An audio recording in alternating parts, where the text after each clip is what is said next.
Hey, it's me. I want to tell you about our good friends at day.com. Day.com. We use it here. You can use it there. 45 days free just by going to day.com and punching in the promo code ADAM.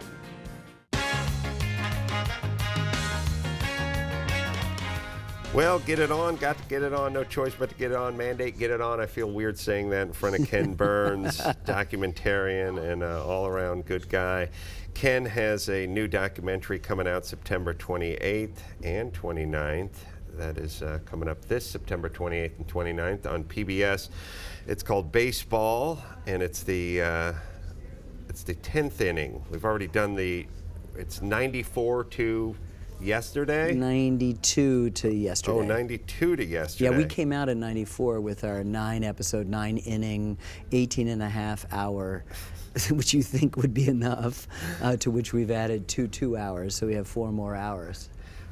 What's your longest documentary to date? Baseball, and now baseball plus the 10th inning. I saw The War, which is just unbelievable. Thank you. I mean, and I'm trying to think, how much of what you do is just dogged determination and patience?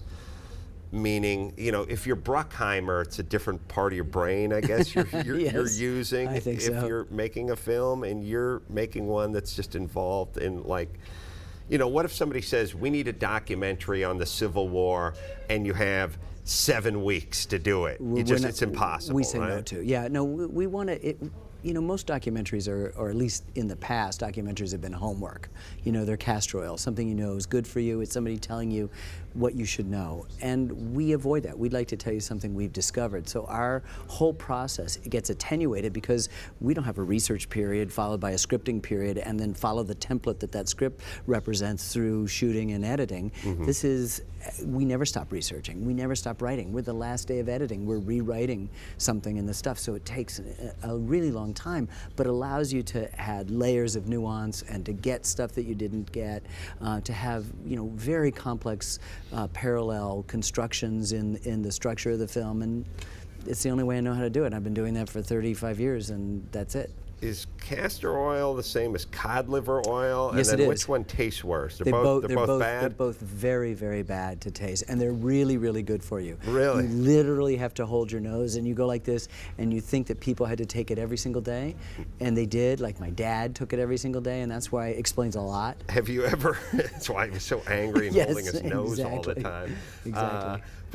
And have you ever had brewer's yeast, by the way? Yes, I have. That's another thing that's Yeah. supposed to be good for you that tastes horrible. It's why would not God so bad. do this? Do a documentary on why God would the punish punishment us. of all the good stuff is Yeah, like. why are ho-hos delicious but are going to kill you, but cod liver's oil and brewer's tofu yeast and yeah. tofu. Do a doc on that. I had a patch where I would sometimes sprinkle brewer's yeast on grapefruit, and it was actually all right. And it was like a granola-y thing. But it's almost like when martial artists punch a piece of birch, Yes, you know what I that's mean? right. Like that's just you trying to toughen up your palate, Oh, right? yeah, no, well, You're life. taking the 2 worst tasting things on the planet and combining them. See, I think it all went wrong when Thomas Jefferson said, he could have followed John Locke and said life, liberty, and property. We understand that. Get the hell off my gland, or I'm going to shoot you.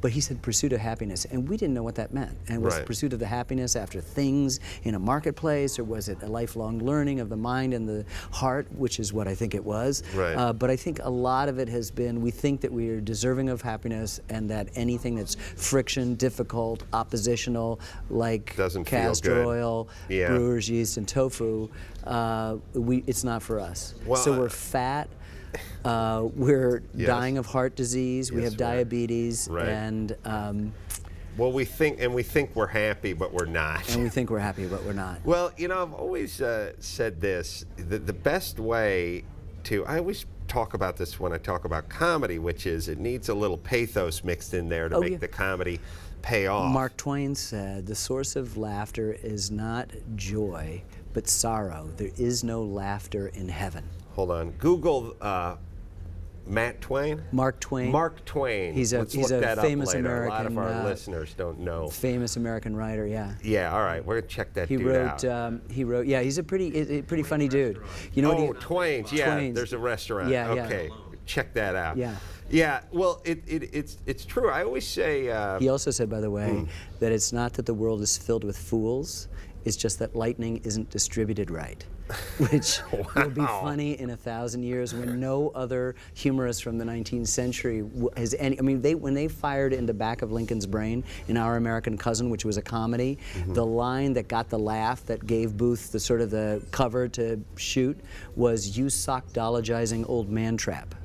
Really? It's really not funny now, right? Considering what happened. But that's what created the laughter in the theater. Yeah, which you sockdologizing old man trap, ah ha ha, like that. But Twain, the things he said, like lightning being distributed right, is going to be around. And if we haven't gotten rid of our species in 1,000 years, that will still be funny. Well, it's funny because there's a Nick Cage movie. You know, every Nick Cage movie either involves some historical event, like Lincoln being shot, or the extinction of our species. Exactly. So right. He's doing double duty. He's heading backwards or forwards. Well, speaking of Matt Twain and what his legacy was and is, I was thinking for you and the work that you do, this stuff it's forever, and it's the first time that it was. I mean, these things have been documented in various ways, shapes, and forms. There's been a lot of, World at War kind of stuff, World War II, and there's been plenty of documentaries made on baseball, but not a definitive sort of, we took everything and put it under one roof kind of collection. And so 100 years from now or 2,000 years from now, when somebody wants to know about the World War II or when they want to know about baseball, they'll go to your work theoretically, and that's got to be a pretty nice feeling. A lot of it is exciting, and it's nice to see that they are evergreen, and you hope that the emotional archaeology that we are partaking in will last and be durable, that it isn't just going to be about the buckle collectors or the guys who are interested in the caliber of the guns or the movement of regiments, but a human story that we try to tell. The Civil War was bottom up as well as top down.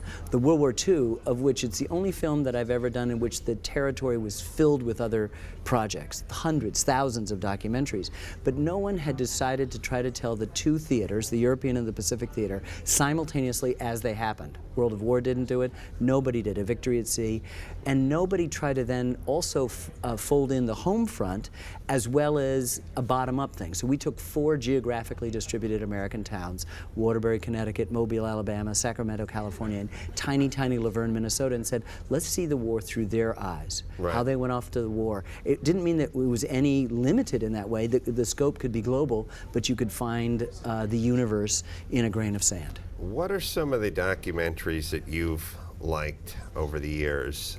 What are some that have moved you, or maybe ones that you saw when you were younger that made you want to get into this? Yeah, I know. I actually, my mom died when I was 11, and my dad had a really strict curfew. But if there was a movie on TV that lasted till 1 a.m. on a school night, he'd let me stay up and watch it, like an old movie, or he'd take me to the Cinema Guild, or to the Revival House, where I'd see European stuff as well. And I watched my dad cry for the first time, and I realized, like 12 or 13 years old, this is what I want to do, because I understood why he hadn't been able to deal with the stuff going on in our family, but he could deal with it through a movie.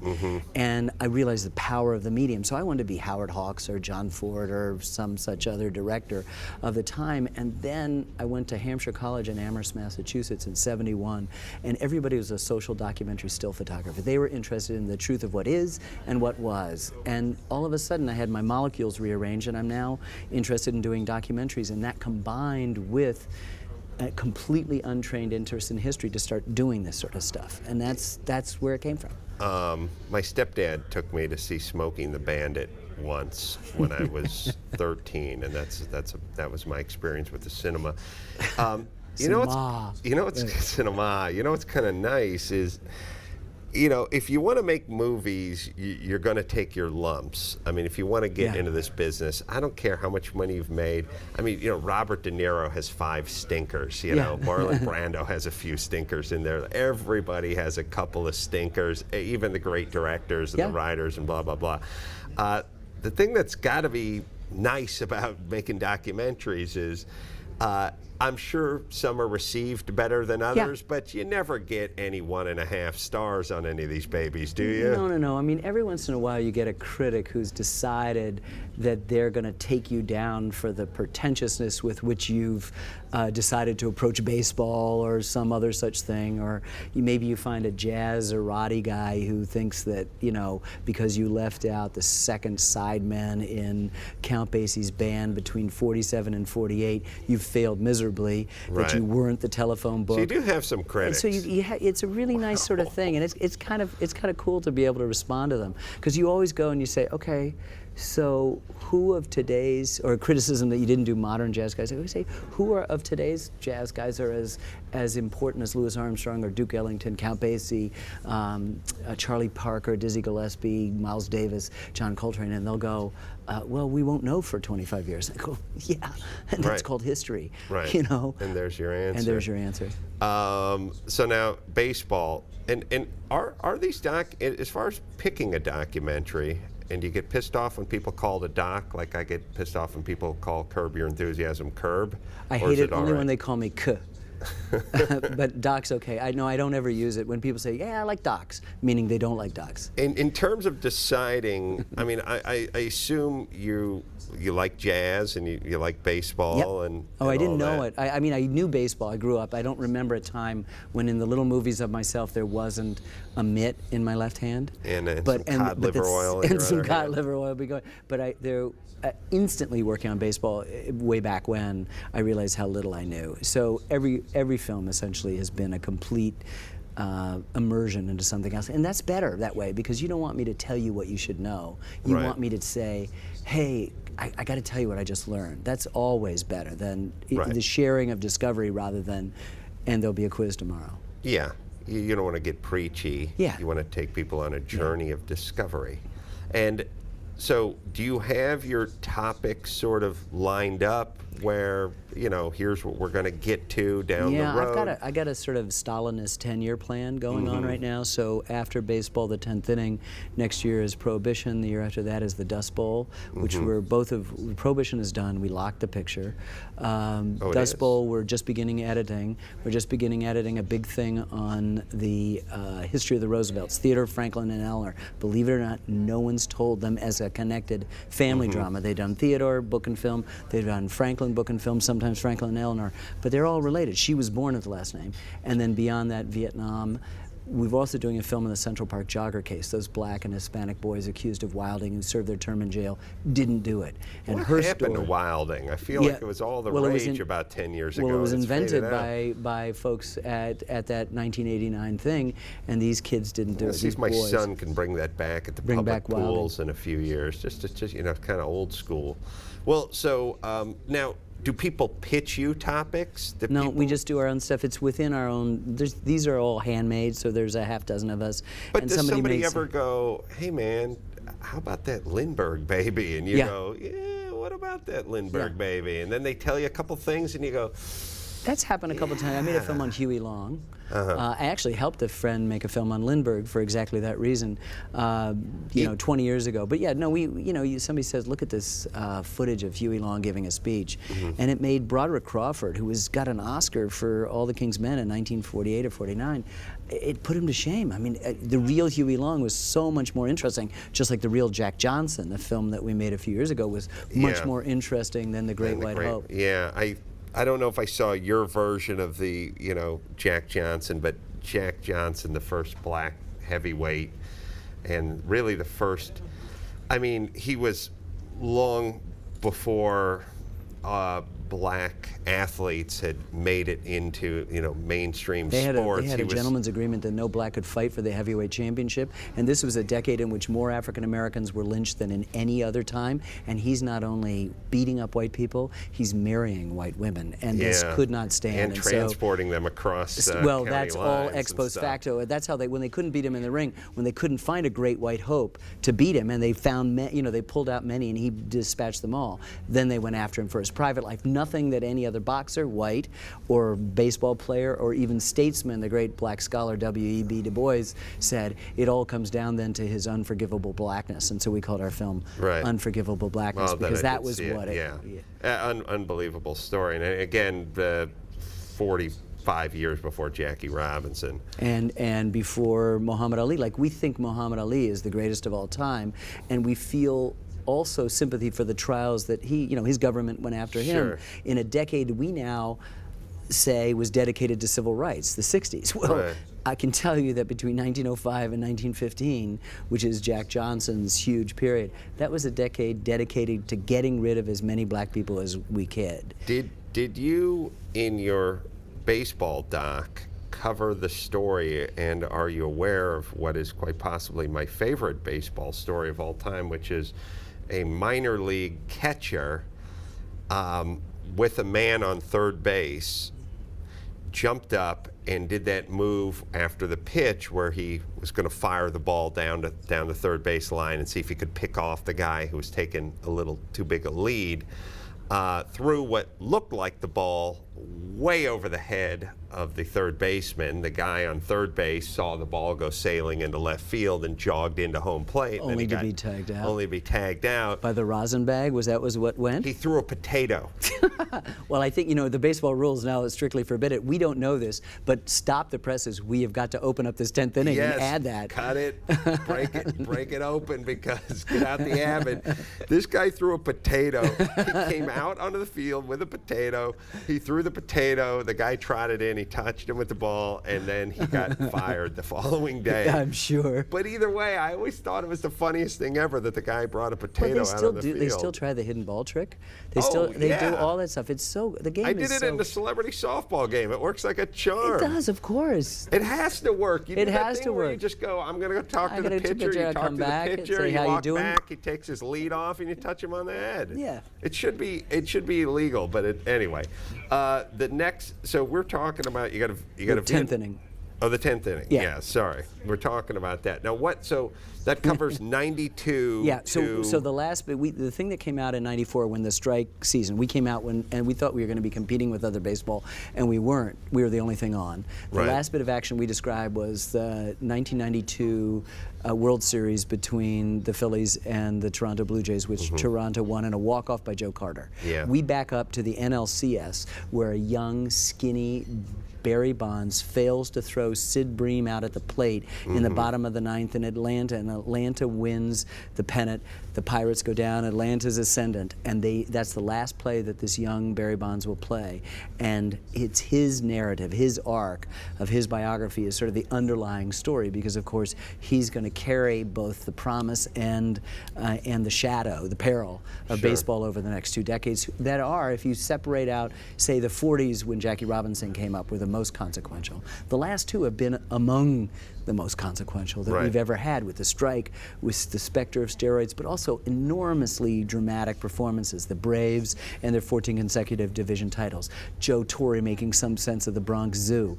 The home run chase. The strike and the aftermath of Cal Ripken and the rise of Latin players. And then 9/11 and Ichiro and Barry Bonds as a giant and his postseason woes. And the Red Sox being defeated again in 2003 and then coming back in the greatest comeback. How about the Red Sox coming back down 3-0 to the Yankees? It's this highlight. Listen, I live in New England. I've lived in New England for 40 years. When that happened in 2004, it was the first time the antenna went up and you said, maybe we should do this. And then it wasn't until 2 years later, when the specter of steroids was it was just being shoved up everybody's butt, that I just thought, I've got to go back and treat it. We have to figure out a way to put it in perspective, because in 1977, George Foster hits 50 home runs. Cecil Fielder for the Reds. Cecil Fielder does it for the Tigers in '90, and that was it. A 50 home run season was a rarity. Then all of a sudden, middle infielders were hitting 50 home runs. I could hit 50 home runs, and then now it's a rarity again. So stuff got inflated, home run stuff, but there weren't that many more 300 hitters. Nobody hit 406 as Ted Williams did in 41. No one went on a 56-game hitting streak as DiMaggio did, also in 41. So in some ways, with baseball going from the worst testing to now the best testing in professional sports, you feel like if the genie's not back in the bottle, at least the steroids era is a little bit in the rearview mirror. Well, So things interesting about the steroid era is the home runs went up, but you're saying no one hit 400, and nobody hit as well as a lot of the guys hit 40 years earlier. Yeah. So did it just add power? What's your assertion there? I What's think your basically theory? the ball popped a little bit more because of the muscle mass that they were building up. And yeah, I mean, we're always going to have to deal with it. But you know what? Baseball, where statistics really matter, they don't matter in the other sports. No. How many points does Will Chamberlain have? 55,221. I'm a huge Will fan. No, I have no idea. I'm just fucking around with it. So, wanted to but ruin we your know how example. many Babe Ruth has. We know how many Hank Aaron has. You Sure. know, so it matters here. But you still need to tell a story. Like if I ask you who won the 1919 World Series and you looked it up, it would say the Cincinnati Red Stockings. But then you go, wait a second. Wasn't that the Black Sox scandal when the White Sox threw it because Arnold Rothstein and other gamblers paid them to do that? Yes, it was. But it still says the Cincinnati Red Stockings won that. It doesn't say Babe Ruth asterisk, he never had to play against the Negro Leagues, which were clearly, once they were allowed in belatedly and in a quota system, so much better than anybody else, that he never had to pitch against them or fly to the other side of the coast to play a night game or split-fingered fastball or all this other stuff, or that Bobby Thompson was stealing the signs and knew exactly what Ralph Branco was going to pitch to him in the 1951 one-game playoff between the Dodgers and the Giants. Yeah. So everything requires a story, and that's why we wanted to do. But to be fair 10th to inning. Babe, he was getting drunk on trains Yep. and whoring. So I would say that makes up for jet lag and split finger fastballs. I agree totally. He probably saw 4 balls coming at him. And hit them all. And he had to hit with that crown and the Yep. cigar in his mouth. Right, and the fur coat on, and the honk car. Hot day in New York. That's got to be rough. It's tough. So, as far as then something like steroids in general, because I actually flew out to Chicago sitting next to Mr. Universe. Yeah. and Bulging he was over the seat. Very large. Yeah, his lats kept knocking my Bloody Mary off my tray. And, you know, I was talking about steroids, and, you know, he said, you know, in my business, it's impossible Without it. And if you take a look at and he also said, you know, the natural competitions, those guys don't get endorsement deals, they don't get prize money, they don't get anyone. Nobody gives a crap who Mr. Natural is. They want to see Mr. Juiced Up Steroid. Right. And then also, you know, there's this thing where it's like, well, Lyle Alzado got a brain tumor when he was 38, and he says it's because he's juicing, but we all know housewives who've gotten brain tumors and died at 38. We know that who the weren't steroids, juicing. the side effects of steroids are just debilitating, particularly in the megadoses the athletes took. Not just roid rage, not just the pimples, but a whole sets of things from cancer to heart disease to whatever. What's happened? I mean, do we have cadavers that we've examined? Yeah. Because people have been doing it. The Nazis gave it. They were developed by German scientists, synthetic stuff to make their soldiers more aggressive. Usually comes out of the Virgin Islands. This stuff. Are you saying the Nazis are behind this one? Of course, they're behind it. Wow. And the Cold War, you know, the East Germans gave all everybody, and we started getting them in the 60s, and our Olympic athletes, and then later some of our pro football, and then pitchers started taking it. I mean, the pro football guys, you know, the head trauma stuff, we finally figured out, not a great thing to get your bell rung, you know, 28 times in the course of a career. And so they dissect those guys' brains, and the guys in their 50s have brains of 80-year-olds. Yep. Whereas I don't know how old you are, Ken, but I see you as having a brain of like a 19-year-old when you're 80. I see you as a clean liver who exercises his brain quite a bit. Pretty accurate there. I'm 57, but I don't look it. I'm going to be a grandfather in 6 months. Well, I think a lot of time in a dark room. That's right. Out of the sun. Meets no vices. Some, yeah. Meets not a care in the world. Oh yeah, right. Yeah, no, me, not a care in the world.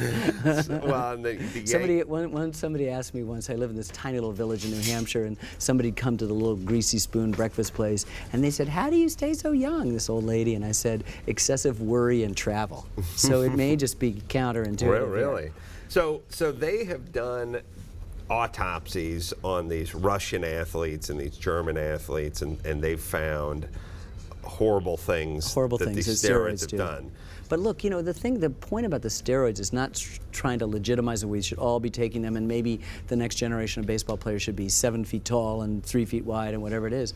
But that the players and the Players Association made this terrible decision to permit some to not test, and therefore permit some people to advance because they did take it, and others perhaps to fall back because they didn't want to ruin their bodies. Well, that's a kind of a Faustian bargain they made. I'll tell you what happens is it's in my business a little bit. It's sort of like publicists and lawyers. They're evil. Yeah. They're bad for you. They're expensive. No one wants to deal with them. But once a bunch of other people start lawyering up and publishing, they get a publicist, they get a lawyer. Now you need a publicist and a lawyer, or otherwise you can't compete. That's right. And so once you realize that Canseco's juicing, you go, well, I got to be competitive too. He's the typhoid Mary of it, and he made it happen, and that's what happened. We're also in an age, we sort of isolate the baseball players and see them in a vacuum and permit our moralization to take place. But in fact, these guys are in the same culture in which we advertise, Levitra and Viagra on daytime TV. We think that we can take a pill to make ourselves better in the bedroom. We can give our kids pills so they'll be better at school. And in the film, in the 10th inning, Chris Rock looks at me and says, if they made a pill that would have you be paid like Steven Spielberg, you'd take it. You would, And that's the dilemma that those middle infielders were facing. It's not just the big stars. It's the guy who says, man, if I do this, I might get that 5-year contract that will put me through till I'm 40. My family will be set. And I'll be okay. Otherwise, if I don't do it, I might fall back to the AAA, and I'm making nothing, and I've got to, get some other thing going. Baseball is one of the sports, I would say, different than basketball and even different than football, where there's a lot of guys that are really, there's a handful of elite guys, right, and then there's just a massive amount of guys that were the star of their high school team, who played AAA, played some college ball, and those guys are almost interchangeable in the sense that they're a good outing away, a good at-bat away from making it to the show versus playing for the Mud Hens for the rest of their life. rest of their lives, right. And in basketball, when you got a guy who's just a big power forward and you can see that he's got that shot and he moves like a guard, he's just in. Baseball is that one sport because size isn't as big a factor. No, you don't have to be 7 feet tall or 7 feet wide or on skates. That there's just a lot of guys that had a real legitimate shot of making it to the show. And when you say what's the difference between a 275 hitter and a 300 hitter, it's just a couple of bloop singles, a month. Right. Literally, something falling in as opposed to being caught. And that's an amazingly, look, you fail 7 times out of 10 in baseball. You're a 300 hitter. You do it for 20 years, you're in the Hall of Fame. That's a lot of failure, right? And this is the only sport in which the defense has the ball. Name me the only sport without a clock, the only sport which has a rigid set of rules, but every outfield is different. Yeah. Every foul territory is different. Well, and the man scores, not the ball. Right. Name me another sport in which you need the ball to go through the basket. You need to cross the end zone. You need to go in the cup. You need to do in this baseball. The ball can be literally out of the park and you're scoring. I know you think you like baseball now, but you're going to be throwing out the first pitch at the Dodger game. Yeah. You're not going to like baseball when you're done tossing out that first pitch. I threw at Target Field 3 days ago, I threw a strike. Oh, really? And to the fanatic who wasn't wearing a glove, I sort of pulled up a little bit at Citizens Bank, and I really grooved one in Texas. I threw out before Steven Strasburg's debut. Wow. Which was 40,000 people. You're jinxing yourself. Oh, now. you know it. But see, look, I'm keeping my day job. If I bounce it, what are they going to do? Oh, Burns, what's he doing? What does he think he is? But if I groove it, they go, whoa. Yeah. I had the guy at Target come out who caught it, was a coach. He said, wow, that's the first strike I've had all year. Yeah, I've done it a few times, never had a strike. You know why? They set you up to fail. Of course they do. They don't give you any warm-up pitches. No warm-up pitches. And they don't give you a mitt to wear. I bring my mitt. Oh, I've got my mitt with me. And a ringer. I bring my because you mitt need with. it for balance. You don't realize. Because we don't throw like this, and you know, you get up on the mound, and the mound is also a problem too, because all your life you've never been throwing like this. Yes. So then you throw the guy. It's all in follow You through. need that balance. It's you need all to in follow through. The other thing too that drives me insane is I used to play baseball in high school, and one time got to go out to Vero Beach for just a man show bit and train with Tommy Lasorda and the Dodgers, and had a great time. Now But there's a good, clean living guy. he cusses more than people know, and one of I have a couple good Tommy Lasorda stories, but one of them. They can't go on a Family Network show. Wow, this isn't family. We can say whatever we want. Me and Jimmy were doing a parade for Mardi Gras in New Orleans that we were filling in for Tommy Lasorda, who pulled out at the last moment. So his wife told him, "You're not going to New Orleans. You're not being Grand Marshal of a Mardi Gras parade 2 days before he was due to do it." So they asked Jimmy and I to fill in as so the to speak, Grand Marshal. for It's a pretty big sort of. cleats to fill, but we were able to fill in for the skipper. They didn't have time to change the beads that had a huge medallion of Tommy Lasorda's head on it. So You were throwing out. throwing out beads, and it was the same thing. Everyone would catch the beads; they would go nuts. I mean, they put their kids up on A-frame ladders, exactly. and put a coat Pot. hanger around the guy's head that's shaped like a basketball hoop, and literally, they put their 3-year-old up on it. It's Child Protective Services should just follow those parades around and just start rounding up people, because it's like, first off, it's a school day. What are your It's a kids doing? Tuesday, His right, diaper's full. You have on top a 9-foot A-frame ladder. He has a beer in his hand. He's yelling, "Show us your tits." He's 3. So everybody would chuck the beads, they'd go nuts, and then you'd see him look at the beads, They go, and then "What?" they'd go, "Why is this 7-year-old fat guy? Why did Carolla?" I don't think it even said Tommy Lasorda. It was just a was like picture of him, his you had head. to know who he was. You had to be a huge Dodger fan. So that was my Lasorda story, but a cool guy, and had fun playing with him. But once at a certain point, you make the switch from hardball to softball. And you just get used to playing these games with your buddies and your company picnic and all that. And once you get used to, once you get used to chucking that softball, It's hard. then someone puts a baseball back in your hands, hard. like throwing a golf ball. Oh man, it's hard. I'll tell you something I don't do, Ken, because chivalry is not dead at the Carolla house. When the girls come up in the softball game, I don't do that bullshit where I walk up to the edge of the infield. It gives them no shot at getting a hit. Right. What's up? I stay back there. If you want to hit a Texas leaguer and trot down to first base, it's perfectly okay. I agree. Yeah. No. You don't move in the outfield. There's always some guy or gal who thinks they have to stop at first base. Yes. They don't know they can run through it. Yeah, right. There's a couple things that drive me Like nuts some real about basic things. the company softball game. One is the person who's either not from this country or is never, somehow, there's things that escape them about baseball. And since the company picnic is so democratic, oh sure, you can play. Right. They'll do the move. They'll be this guy. They'll be the person that stops on first base and gets out because they didn't run through it. Right. They'll then be the chick that runs through it but turns to her left and starts walking back to the bag. And is tagged then somebody out. tags her out. And then you have to make that decision. And then you do that thing where you go, Connie doesn't know. Right. And then the guy who's at first base is an a-hole. He's like, she's out. And you're like, give her a break. She barely. Oh, and then female women's softball. I watched. Could you hit any of that stuff? No, I watched 10 minutes. You couldn't time it. It's like coming from underneath. Yeah. It's moving around. Plus, there's a hot chick doing it to you. It's distracting. She's wearing an eyeshadow. But there's a couple things that bother me in the ponytail about the women's softball, and you tell me what you think of this. So I watched the U.S.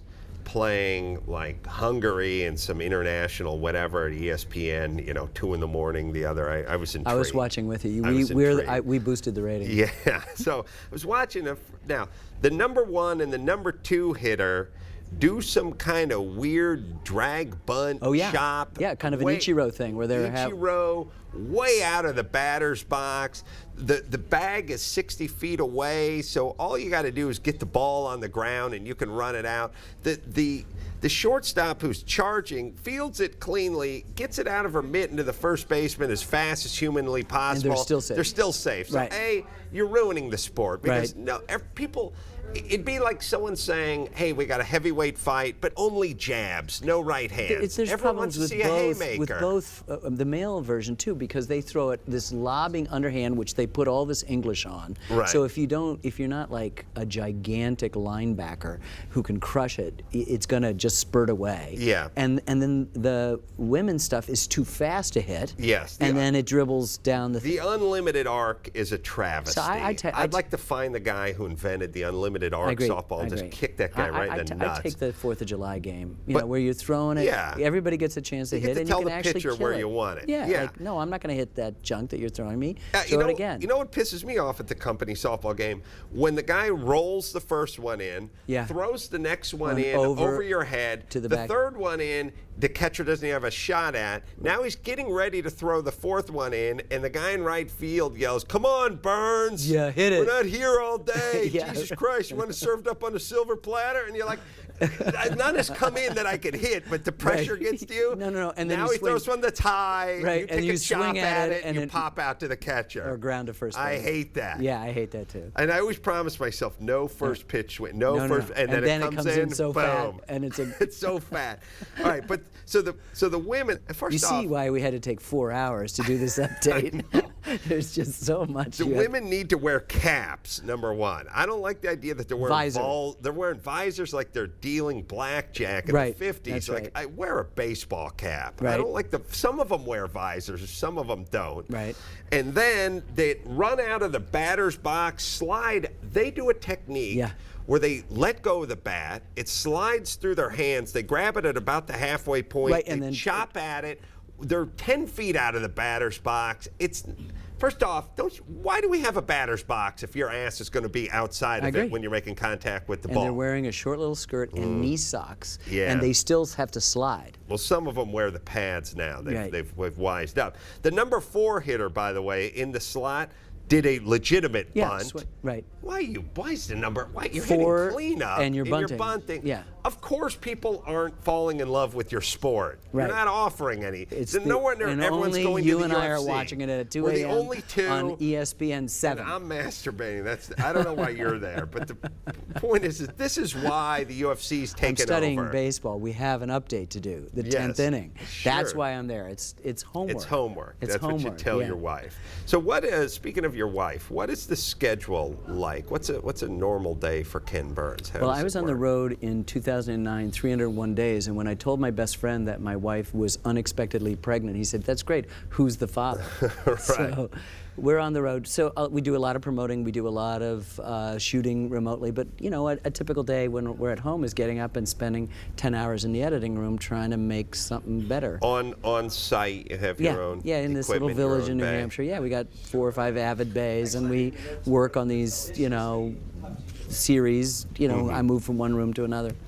And when you're doing, I did a 90-minute independent film, and there's a lot of, it's dragging, it feels too long, we're in the museum for too long, we need to cut it down. But when you're doing 19 hours, then you've got that problem times 19. So it's always critical. Really? Yeah, always. Yeah, we're always trying to figure out how to tell it right. Do you have, like when you're doing an independent comedy and your first cut comes in at 2 hours and 10 minutes, somebody will say, "Hey man, this thing's got to be 90 minutes." Do you do that with you? Yeah. Do you say, "Hey man, this thing's got to be 17 hours"? Yeah, we've started, and sometimes the material just says it has to be this long, or that episode is going to be an hour and a half, or that episode is going to be 2 hours. And what's great about PBS is that if that that episode has to be 2 hours and 5 minutes, I get 2 hours and 5 minutes. Right. And then they fill the other stuff with the making of or conversation. And because who said everything had to come out to 52 minutes or 56 minutes or an hour and 56 minutes? Network primetime half hours is like 20 minutes and 30 seconds or 21 Yeah. minutes, but it's not 23 and a half minutes. It's that there's no accordion effect at And all. now everything's structured to the commercial breaks. So you know Right. how to write in these little tiny things, and maybe that's not the way it goes. So the fact that we can have sometimes 2.5 hours of clean, uninterrupted time on television is like unknown. I mean, you get it a little bit in the premium cable stuff, but Right. they don't own it. I mean, PBS says, we want you to do it the way you want to do it. How does the economics of it work? It's totally different from anything else. It's all grant funded, so we get corporate underwriting, not investment, about 25%. It's Bank of America in this case, and they've been fantastic. We get some from PBS and the Corporation for Public Broadcasting, and every once in a while from the NEH, the National Endowment for the Humanities, and the rest are foundations. And you got to go out and pound the pavement and get it. But then when you do it, you're free. You've got that wall, and you can deal with tough subject, as you know. I mean, the #1 sub-theme of American life is race, and people don't want to talk about it, don't want to deal with it. It's in the front pages today, but no one will really come to terms. When Thomas Jefferson said, all men are created equal, he didn't sort of look back home and see that he had 100 people or more that worked for him, that he never saw that contradiction or hypocrisy, and more importantly, never saw fit in his lifetime to free any one of them. And so we deal with these difficult stuff. We deal with lots of complex themes, but still try to tell them in an engaging way. How does it work for you? Because as far as your income goes, because in a way, or you tell me if this is right or wrong. I mean, I'm sure you make money doing speaking engagements. We get and things paid like that. modestly for the budgets themselves. They get paid for speaking engagements. There's sometimes a companion book in which you can get some money if it does well. And then if the film does well, afterlife, like DVDs or foreign sales, it trickles down and you get a little bit, most of which gets just put right back into the next stuff. But you live in rural New Hampshire, you measure your richness just in far more ways than the bottom line. You know what I mean? Well, I know for you. And they haven't invented a pill that Chris Rock suggested that would have me be paid like Steven Spielberg. Well, but and now do you? I'm guessing you don't have a lot of expensive vices. I mean, no, the jet's in the shop. It's been up on blocks for a long time. The butler and the chauffeur and the maid and the valet are all, on maternity leave. But this is your life's. Yeah. Your work, your muse, your passion. It's all wrapped up into one. You know what? spool, Monday is right? not like anticipation. Of Monday is not a bummer. Friday is not like liberation. The Right. people I work with are the people I play with. It's been. I feel like I got the best job in the country. It educates all my parts. I meet lots of very interesting people. I travel around the country, and you engage these things. You become not an expert, but you just dive down deep for a couple years. But then you have to spend 40 years. Right. You can leave it alone. And my first film for PBS was on the Brooklyn Bridge. I can talk to you for an hour about that. What's cool about that. And the next film was on the Shakers. I could talk to you for an hour about what's important about the Shakers. But I've also done 20 other films since then. Civil War and baseball and jazz. And I have biographies on Mark Twain and Frank Lloyd Wright and Lewis and Clark and Jack Johnson and the war stuff. Did the guy, one of the architects of the Brooklyn Bridge, die of blood poisoning because he got his toes smashed by a barge? Very good. His name was John Roebling. He was a German immigrant, the favorite student of Hegel, apparently. He moved to western Pennsylvania, and he saw that he could make a fortune doing wire rope instead of hemp rope because he watched these barges trying to go up over the Alleghenies break and crash and kill people. So he moved back to Trenton, started this wire company. He designs the Brooklyn Bridge. He's out on a ferry, and this boat comes in, out on a dock, and a ferry comes in and crushes his foot. He dies of tetanus because he's hydropatous, which means he only does water cures. Right, he wouldn't. And so he wouldn't treat it. And his young son, Washington Roebling, who'd gotten his only training as an engineer in the Civil War, where he's building military bridges, takes over the greatest construction of the era. Now, and I haven't even brought in Boss Tweed and all the shenanigans of bad politics that would make today look kind of clean. And speaking of today, could you do a project like that today? Or, you could do it, but would it take twice as long and cost 10 times as much? It would probably cost a lot more than it cost. I mean, I lived on 2 cents an hour. That's why I moved from New York to this little village, because I knew I had just taken this vow of anonymity and poverty by becoming a documentary filmmaker for PBS, focusing on American history. And then I'm happy that it didn't turn out that way, but I've used the sort of economic Spartan model of working to make it happen. Yeah, and the other thing is that there's a fire that takes place down in the caissons, these great wooden boxes the size of a city block, where they're down, men are in there excavating the river bottom, and then they're piling rocks on top of it, and then they get to bedrock and they fill this caisson with cement, and that's what the tower's going to be on. But they have to use compressed air to keep the water out, so when they come up they get the bends, right? So it's this hellish thing, and there was a fire in one of them. And that takes like 18 or 30 seconds in this original documentary I made. Like today, I know so much more that I could turn that fire into 5 minutes. So then you're talking the about... bends are basically just because it's sort of like the runs, and that it's just it's named so after bad. bending over. No, right? No. I don't know why. It got named the bends. I guess because they were doubled over. What happens is that you have nitrogen as a gas in your bloodstream. When you're under extreme pressure, that gets pulverized and it reforms as a bubble. And those bubbles cause, you know, a million little heart attacks. And people were dying in the Brooklyn Bridge of what was originally called, the technical military term, medical term is caissons disease, from the construction of bridges in the 19th century, specifically the Brooklyn Bridge. So insane how what they needed to do, the technology that wasn't in place, now they just get some caisson rig and drill it, you know, from a barge up above. Well, you know, every once in a while I stop on those cable channels where they're building the new super duper bridge across the Japanese or Chinese thing, and you know what? They're building caissons. They got it all down, but it's the same sort of principle where you keep the sea out, and you put this box down, and you excavate until you hit bedrock, and then you fill that in and build your tower. Yeah. Now it's just, you know, it's actually the same with dental work too. If you ever get dental implants, everything's basically based on the caisson but they give premise, you some, and they don't tie it to a door. Yeah. And so the next, we have a Vietnam one coming up. In 2015. Before that is the Roosevelt's Central Park Jogger, Dust Bowl, and Prohibition is next. Now, so what did you learn? I mean, obviously you became an expert. You become an expert on all this stuff. Prohibition, as it pertains to, I guess, you know, a lot of people draw the parallels to drugs. And you know what? It's such a stupid parallel to draw. And the reason is, yeah, I mean, you can talk about that stuff, but drugs have always been parts of some very rare subcultures. Every culture drinks alcohol, as fermented or distilled spirits. The real connection about Prohibition, to me, the thing that there's nothing new under the sun, is that this is a story about right-wing, single-issue campaigns that metastasize. This is the story about the demonization of immigrants. This is the story about state and local governments complaining about unfunded mandates. This is the story of smear campaigns against Democrats. This is a story about unintended consequences. It is almost exactly what's going on now. It's the last gasp of Protestantism. We keep these Romanists from getting their wine. You know, we'll still be able to hold on. It's like a Tea Party thing. It's unbelievable. Did it backfire on us? Of course it did. Well, I mean, I know it backfired, but to what extent? In every degree. Would we not have organized crime? We probably wouldn't have organized crime to the extent that we have today. It made half the country lawbreakers. Female alcoholism, which was almost non-existent, confined to housewives taking Lydia Pinkham's vegetable compound, which was mostly made up of alcohol in the 19th century.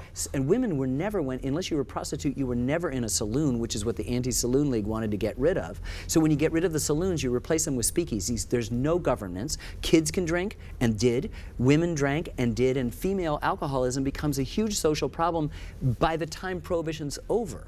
And nothing ever cured alcohol. Unintended consequence of Prohibition is bringing the women into the speakeasies. Yeah, and it got passed because of a lot of different factors, but it also, after World War I, there's that typical after the war change in habits.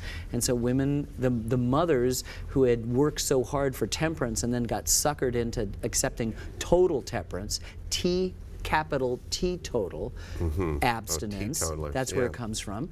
You know, suddenly looked in horror as their daughters were bobbing their hair and their short skirts, and they're not wearing bras, and they're drinking, and they're driving, and they're, you know, it made half the country, lawbreakers. It never works. It's a great it always story. bites you in the ass. We start, that guy Mac Twain I was telling you about earlier. Mark Twain. We Yeah, start the Google film him, we start the film with a quote from him. He says, "Nothing so needs reforming as other people's habits." Right. Sure. I mean, it's so true when they say, should we add $2 to the price of a pack of cigarettes and give the money to the schools? All the non-smokers' hands go up and go, my kids are in school and I don't smoke.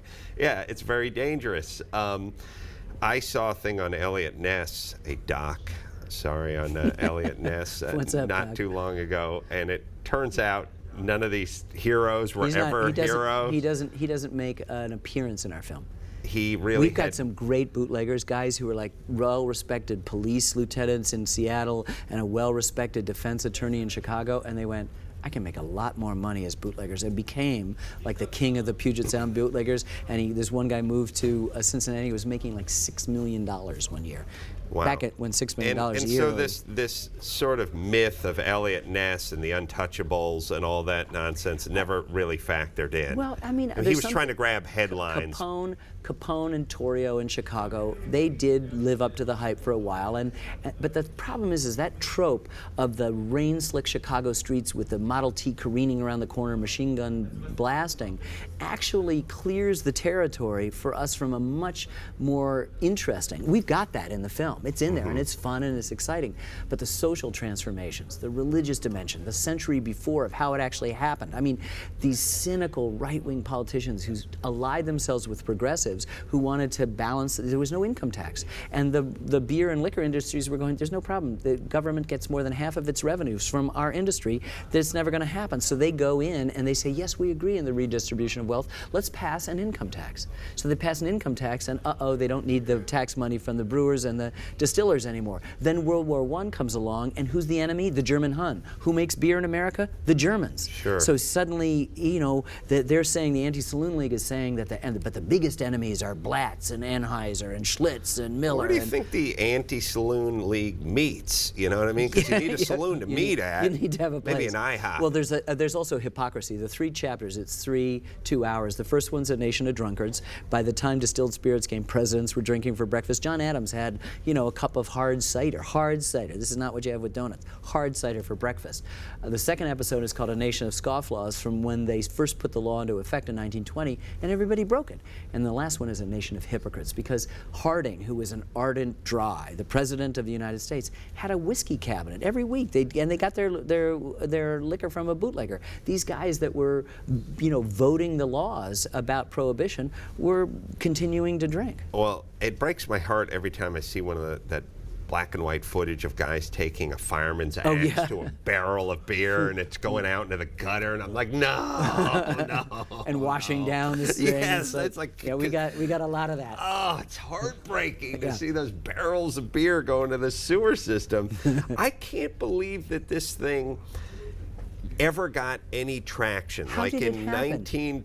19 or 20 or when the somebody moment began in raised their 1820 hand. and they started just building and building and Really? building and building and building, and the Women's Christian Temperance Union came along, and they did lots of progressive education. Progressives liked it, radicals liked it, conservative liked it. The big industrials didn't want their workers to get drunk. The communists, the Wobblies, the socialists, they thought that liquor was this plot by the capitalists to keep the workers enslaved. Booker T. Washington thought that black people would be able to advance if they didn't get drunk. I mean, everybody was sort of for it, and they wanted it to be an amendment because no amendment had ever been repealed. So it was sort of locked in. It was cemented in, but of course, its unintended consequences. It created so much damage. It did so much bad stuff that it's the only amendment that's ever been repealed. Do you believe, now what do you think about, I was going to say, America's, but the world's reliance on alcohol and sort of being altered? You know what I mean? That there's a guy who why said, do we want to escape what is with that's such easy. a passion? This universe is so chaotic and so random, and what we do is we invent religion and art and literature and love and conversation to superimpose some order on what's happened. And that's what we do over the chaos of what's going on. And we set a frame around it. If it's a painter or a photographer, we write about it. We try to control what seems to be the randomly uncontrollable events that happen. But shit does happen. And, you know, after a while, that should be the name of your next doc. Don't you think? 19 hours of shit happens. Just 1 minute, and you Larry take a drink, Johnson was fine, and then he tried to clean his gutters out, and he fell off, and he broke his neck and died. What can you say? Shit happens. Yeah. So you try to take a drink to... And a drink helps you, just is one of those things that we've invented to sort of separate us from the mercilessness of what goes on in the world. And some people find in faith, but you see how that metastasized. Faiths are responsible for more deaths in the last 1,000 years than any other force. I like you, Ken, because you don't like religion or white people, and that's exactly well, you know, people say, what well, I grew up I live in New England. Why don't you ski? And I said, I don't like a sport in which African Americans don't excel. I am only here because Jimmy Kimmel made an off-colored remark about an African American skiing. Do you know that? No. I owe my entire career to Jimmy Kimmel making fun of Bobby McFerrin breaking his leg on a ski slope. Story must have been out of '94. Bobby McFerrin was skiing the "Don't Worry, Be Happy" guy, and I'm sure you know about him. And he broke his leg on a ski slope. Jimmy, who was doing sports ran with it and said, "What's a brother skiing for?"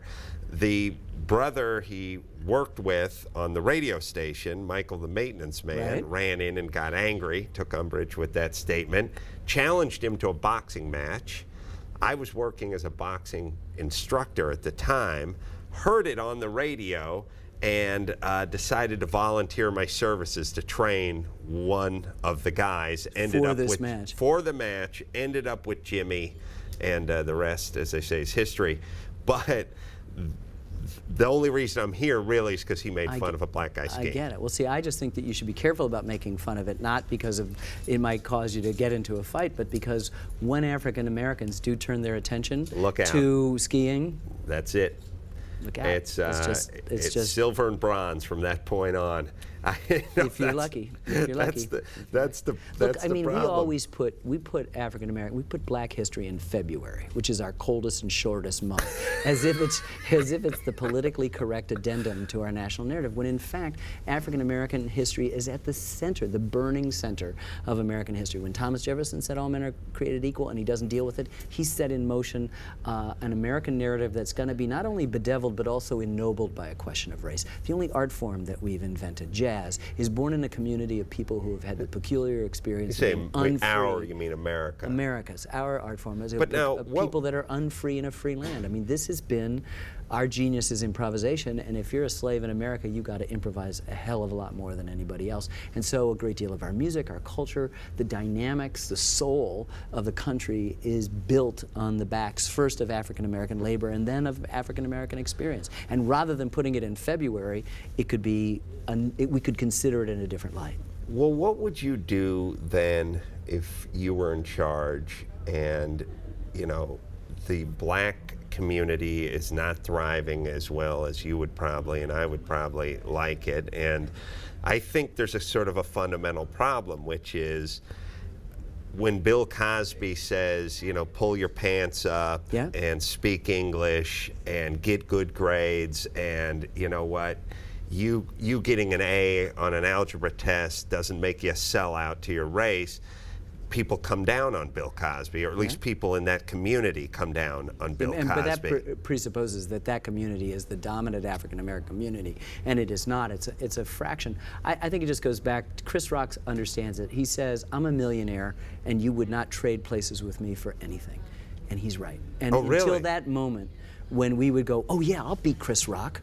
I will be him." Until we then there's work to do, and I'm not sure you can legislate that work. I'm not sure you can say that it's just as simple as pull your pants up. Of course, discipline and self-discipline is about it, but we have African American examples. I mean, this is a race that's called lazy and shiftless. They worked 14 hours a day as slaves, and when there was a full moon, they worked more. And we're suddenly, our default position for all African Americans, and somehow they're lazy and shiftless. This is the people that we were lazy and shiftless, and we wanted them to do all the work for us, right? And now we're upset because of we were see smart, lazy, and shiftless. I mean, to be fair to us, but like Chris Rock, I do think Ken Burns probably wouldn't want to trade places with him. But, well, no, I'm closer to that. It's so interesting. But don't you think most people would? No, and he's absolutely right. I'm closer to doing that. I mean, because we've engaged so many African American themes in our films, because if you scratch the surface of American history, I don't go looking for it. It's not politically correct pursuit of this stuff, but it's there. It's always there. And people say we're post-racial. Yeah, right. Franklin Roosevelt was given 10 years to clean up the Depression, and he didn't do it. And World War II was the greatest stimulus program. A year later, blamed the black guy for everything. TARP, well before it happened before his watch. It's his problem. All of these different things. I get responses from African Americans like, somebody got it. Like, you understand the dynamic. We aren't just all the baggy pants guys. It's not all a rap song. It's not all this. And that's a legitimate manifestation of culture too. I'm not even denigrating any of that. I'm just saying that we will be able to live out the full meaning of our creed, as Dr. King himself said, when we figure out how to deal with it. And where Chris Rock is finally wrong. And he's switching places. About switching places. And he would be the first to say that is true. But no matter what it was. I was trying to picture if his wife was hot or not. I mean, I was going through my brain trying to figure out. What aspects of his life you'd like? Well, I mean, hanging out with Adam Sandler, that part would be cool. That would be very cool. I think his wife's attractive. A black man in America still, driving while black, job, housing, all this sort of stuff. Yeah, but see, for Rock, I figure that's all right. Like, he's not gonna. The commune who runs the condo association in Manhattan's going to have him in, right? He's Chris Rock. You don't know. Maybe. Well, Ken, I feel like, first off, I feel like you locked up in a dark edit bay 10 hours out of the day is like taking the Mona Lisa and putting it in someone's basement. I feel like there's so much more. I've interviewed you. I love my job. I know you're good at it. Don't get me wrong. But I've interviewed you 2 times, I believe, and I'm always so impressed at how opinionated you are and how articulate you are, and your wealth of knowledge. And you really should be on The View or something. I mean, right. I mean, full time. I mean, there's so many people on television whose their education's a little suspect, their sense of humor's a little suspect, their knowledge pool's a little suspect. Have you been approached to do shows? I love my job. It's so great. And I love doing that and then coming out and sharing the film. And that evangelical dimension is as important as being locked in that editing room or being out shooting, the national parks at 3 a.m. at the rim of the Grand Canyon. All that stuff works, including this. And I love that part of it. But I don't think I'd be the same if that's all I did. I watch friends of mine who go out on the speaking circuit and that's all they do. I sort of do enough to survive, but they just become their rap. Mm-hmm. And then that's what you're looking at TV. It's not so much that they're not that smart or whatever, is that they're just doing it all the time. And I get experience. I get exposed to real life stuff. I got 3 daughters and something on the way and a grandkid. That's enough to give you real life experience. Yeah. Wow. What, meaning a boy or a girl? I got that. Yeah. Well, I'm tickled pink for your success. And about the greatest compliment I think you could pay to almost anyone is when people think of a smart guy, they just throw out Einstein. When they're making an example, they go, "Listen, I'm no idiot. I'm no Einstein." They do that. I think Ken Burns, if someone is using, a documentary filmmaker, I think you're about the first name anyone can summons. Well, that's right. And that's it's sort of you're the Frank Lloyd Wright of Well, that's a very nice thing to say. What I mean but I'm a nicer guy than Frank Lloyd Wright. He was a real an a-hole? son of a bitch. Well, when you're good at what you do. Skipped out on Predators, cheated on his wife. Really? Yeah. I got to rewatch your doc on him. Yeah, Lynn and I made that in '98. It is, by the way, the 10th inning, and it premieres September 28th and 29th on PBS. We'll be watching. I can't wait. wait for you to see it. I'm so excited by this thing. Yeah. I love sports, and I of course will be watching it. And Ken, anytime you're in town or anytime we can get a phoner going. Anytime. We'd I love it. love Every it. conversation. I love it. I love it. Thanks, Ken Burns. Nice everybody. to see you. Good to see you.